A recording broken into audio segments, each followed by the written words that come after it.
Here we are with BattleCry. I found this thing at Goodwill. Of course, I recognize it from the late 90s when I was into Axis and Allies. I missed my opportunity buying this because I was too focused on Axis and Allies. Only later to find Memoir 44, which of course I love. And then suddenly this showed up at a Goodwill. Some of these minis on the Confederate side are painted, and in fact, a pretty good job. Much better than I could do. There are a couple cards that are missing, nothing significant, and that is it. Well, we didn't have the instruction manual, so I have printed some stuff out. A user on BoardGame Geek, I wish I remembered his name because all these scenarios here. This is first bull run. I'm a little bit confused. It says Irving McDowell, which I assume was a general. But then under generals here, Hunter. Does that mean Irving McDowell is Hunter? And on the Confederate side, it is Beauregard. But here you got Stonewall Jackson and Stuart. Is Stuart Beauregard? I'd probably have to look these things up to see. But I kind of like that they have leaders on the board, which Memoir 44 does not, unless there's some expansion that I'm unaware of. And in this scenario, the Confederates have a general here, which is Stuart, as part of the cavalry, and Jackson as part of the infantry. So they appear to have the upper hand in this scenario, or at least the advantage. Plus they can more quickly move into these hills.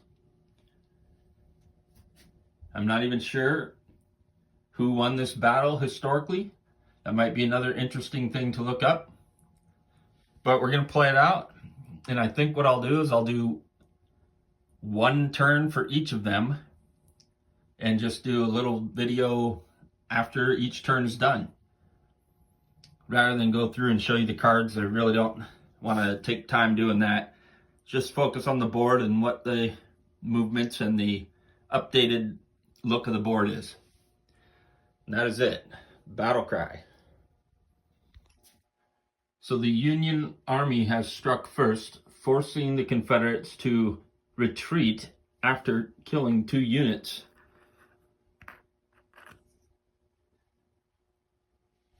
And forcing the artillery here to retreat off the hill,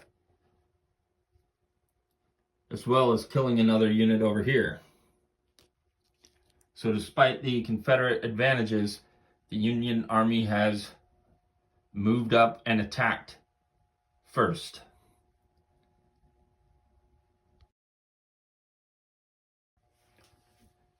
So the Confederates strike back. General Stonewall Jackson has moved up into the hill, attacked these infantry, which of course at close range is 4 dice for the infantry plus the general, and they wiped out all 4 of them. So we're going to hold the flag back here to represent 1 unit knocked off the board, and the artillery has shot up here at these infantry, knocking off another one. And back to the Union Army for retaliation.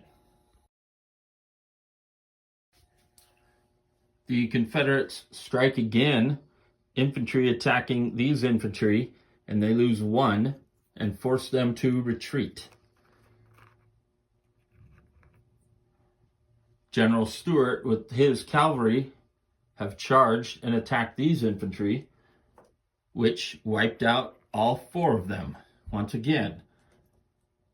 So the Confederates are at a good advantage already, having wiped out 2 Union groups. We'll see how the Union responds. They did call for reinforcements, and so General Hunter up here does have his own cavalry unit.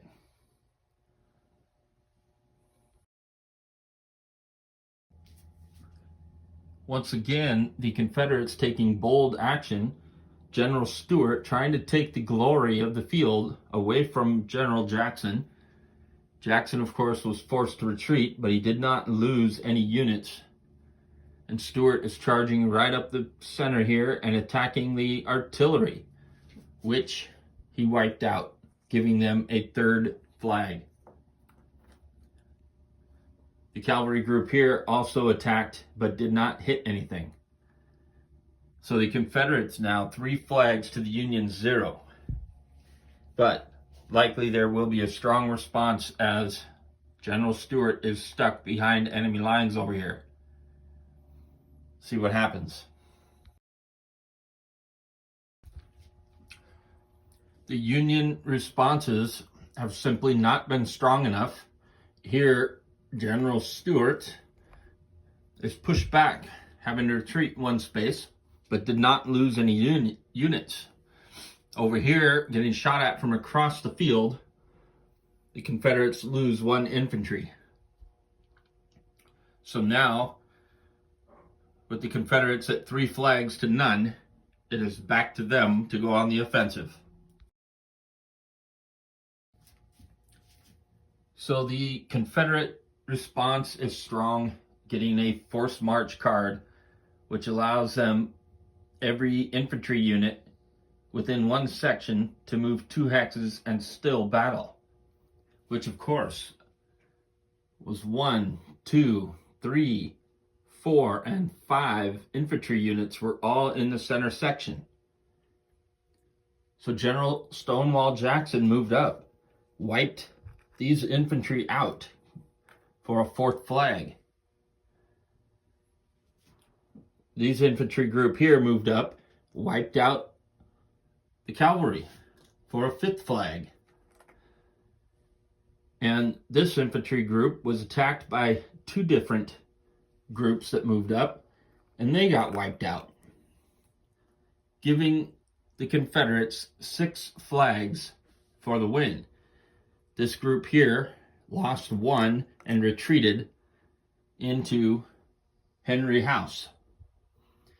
I assume that that's a historical location that, based on the situation on the map, that the Union side was utilizing.